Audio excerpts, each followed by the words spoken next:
معرفی میکنم تدی که رفت تو لونش. مکس عزیز، مکس خوشگل من و تدی. مکس کلا عاشق اینی که آدمو بغل کنه.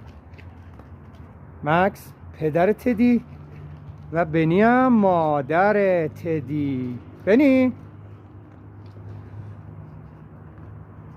مکس، تدی، دو تا پسرای خوشگل من.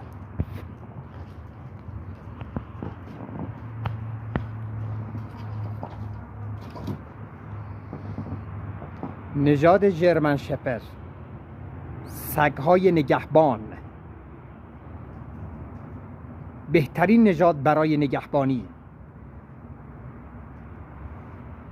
انبار خود را به این دو نگهبان بسپارید. تدی هم البته بزرگ میشه. تدی بیا با هم تو بازی کنیم عزیزم. بیا توپو برو بیار. بودو برد بیارش. بودو توپو بیارش اینجا برای بابا. بیارش تدی. توپو بیار.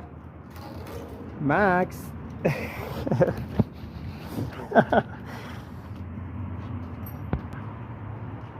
مکس عزیز. مکس چطوری پسرم؟ با معرفت، با مرام. تدی نکن میسوزی بابا. بیا مکس خوشگل منه. این بهترین سگه، با مرام، با معرفت.